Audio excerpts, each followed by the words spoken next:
Now, so far we've looked at expansions, and we've looked at expanding these terms, and we've got these terms in all the work I've been doing with my students. We've expanded this and we've got to this triangle. And this triangle is well known, and it's called Pascal's triangle, and we see the coefficients of the expansion follow this pattern where you have these two numbers added together to get that number, and this pattern repeats all the way through Pascal's triangle. We can continue this on and it will keep repeating. So therefore we can use Pascal's triangle to speed up any expansions we have to do. The only thing is we just need to work out what A is going to be represented by, in this case 1, and what the B is going to be represented by, in this case 2x. Now this is where, when you've got something times a 2x, or a multiple in here, it's very important you realise that's the whole of B, especially when you come to the power here. You've got b squared, so you'll have 2x all squared, b cubed, 2x all cubed, b to the 4, 2x all to the power of 4. And everywhere there's an a, that's where the 1's going to go. And we just substitute those values in. So let's start doing that. So we've got one lot of a to the 4 plus 4 lots of a cubed, 1 to the power 3, times by b, effectively to the power of 1, plus 6 lots times a, which is 1, squared, times by b, which is 2x all squared, plus 4 lots of the a, times by 2 to the x cubed, plus 1 lot of 2 to the 2x all to the power of 4. And then if we just simplify that, we get 1, 4 times 2 is 8x, 6 times 2 squared is 4, so that's going to be 24x squared. So remember to always multiply that. The common mistake is not to square that 2. 4 times 2 cubed, 4 times 8, which is 32x cubed. And then we've got 2 to the 4, which is just going to be 16x to the 4. And we can see that that expansion is much quicker than if we had to multiply out these brackets. So we can already see the benefit of binomial expansion. Now, what happens if we get, say, something to the power of 20 or 30? Do we really want to work out the whole of Pascal's triangle down to that row to work it out? And this is where this comes in, the binomial coefficient. And this actually works out all the coefficients in Pascal's triangle. And if we remember the power here, gives us our row, and notice the power starts at 0. So this row here is actually the 0th row, and that's our first row. Second row, third row, fourth row. So the power gives us the number in our row. Now the r is a term. Now again, we need to think about it. Here we have two terms, and we actually think of this as a 0th term, because you have b to the 0, and here you have b to the 1. Think about it as b to the 0, b to the 1, b to the 2. So this is a 0th term, first term, second term.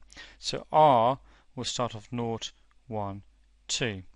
So if we wanted to work out this coefficient just here, in this expansion, that is the first term in the third row. Remember, that's a 0th term. That's 0th row, 1, 2, 3.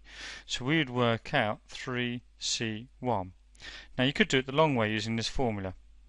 N factorial, 3 factorial, over r factorial, which is 1 factorial, n minus r, which is 3 minus 1, all factorial. What does factorial mean? Well, it means 3 times 2 times 1. You times all the integers down to 1 from the starting number. So 1 factorial is obviously 1. 3 minus 1 is 2 factorial, so that would be 2 times 1. And this all comes out to be 3. You can cancel out these terms to do that. You could also just put it into your calculator. Just use the NCR button, so type in 3 where the N is, press the NCR button to get the C, and then press 1. And that will get you your binomial coefficient using the NCR button on your calculator. And therefore you can work out the 20th row without having to work out the whole of Pascal's triangle. You just start off with 20c1, 20c2, and so on. So we're going to expand this one, and we're going to work out our coefficients using NCR rather than working out the whole of Pascal's triangle. So the first coefficient is going to be 5c naught. Now another way of writing it is just to put them in brackets like this. It looks a bit like a vector. Okay, so that's the n, that's the r. And I'm going to use this because it's more compact than writing a c in the middle of it. So we're going to use this method. So I've got the coefficient, and then I remember raise this number to the top power. So it's 3 to the 5 times by minus 2x to 0 plus, I'm going to do 5c1, 3 to the 4 times by minus 2x to the 1 plus 5c2 times 3 to the 3 times minus 2x to the power of 2 plus 5c3, 3 to the 2 times by minus 2x cubed, and we're going to keep going along. I'm going to just write it down here, 5c4 to give myself enough space, 3 to the power of 1 times by minus 2x to the 4 plus 5c5 times 3 to the 0 times by minus 2 to the 5. And what we're going to do now is we're going to simplify all of that. Right, so I'm going to type these into my calculator and use the NCR button on my calculator. Now if you've got one of these graphical calculators, usually if it's your simple calculator, it's just on one of the buttons, using the shift key usually.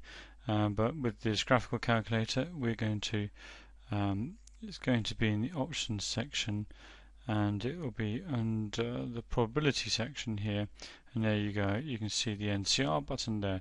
So I type in 5c 0 and we can see that it's 1, and we get, you can use our calculator then to do 3 to the power of 5, so 3 to the power of 5, and we get 243 times minus 2 to the x, the naught, anything to the power of naught is 1. So 5c1, I'm not going to do that on the calculator, no, that one, 5. 3 to the power of 4 is going to be 81. And we've got times minus 2x, because that to the power of 1 is just what that is. 5c2 is just going to be 10. 3 to the 3 is going to be 27. Times minus 2x squared, so it's going to be times by 4x. Plus 5c3 is another 10 times by 9 times by 2 to the power of 3 is 8, but it's going to be minus 8 cubed. Now I just realised I made a mistake back here. I didn't put the squared in. Plus the next term. I'm going to write it just down here so I don't run out of space off the side of the screen. So we've got 5c4, which is just 5 times by 3 times by minus 2x to the 4, so it's going to be times by 16x, plus 5c5 is just 1, times by 3 to 0 is just 1, times by minus 2 to the 5, that's just going to be times by minus 32x to the 5. Again, I keep missing these powers off, just there. And we just simplify that all out, so we get 243 plus, well, it's just, well, actually it's not going to be plus, it's going to be minus, an odd power. There's a minus 2 times these numbers, so it's minus 10 times 81 is 810 x, plus, I've got 10 times 27, so that's going to be 270 times by 4, so that would be, what's that, 1080, isn't it? X squared plus, actually going to have minus next, minus 90 times 8 or minus 80 times 9, whichever way you want to say it, it's still going to come out as 720 x cubed. Plus, should be able to start filling these in. So what we've got here, we've got probably easiest to do 5 times 16 first to get 80, times by 3 gives us 240 x to 4, and then we just finish off with the minus 32x to the 5. So I'll just go through, just highlighting so you can see what I've been doing. So I had the minus 3 here, so the 3 here was my A, equivalent to my A, all the way through. So that was my A term, all the way through. And then I had the minus 2x. Okay, I attached the minus to the 2x, because we always did A plus B in those expansions, to get my minus 2x all the way through.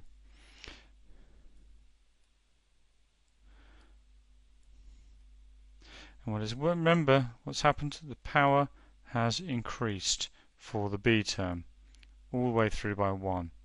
And the power always equals the R term. So the power that's increasing is always the same as the R term, one way of remembering it. We also have the power of the A term decreasing by 1 every term.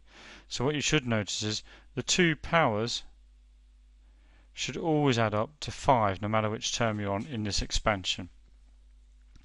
If we go back and look at this one, there was my A term all the way through. Okay, and here was my B term all the way through. And note how the B term power increases by 1 each time. And again, the A term power decreases by 1 each time, and the two powers always add up to the N term, 4.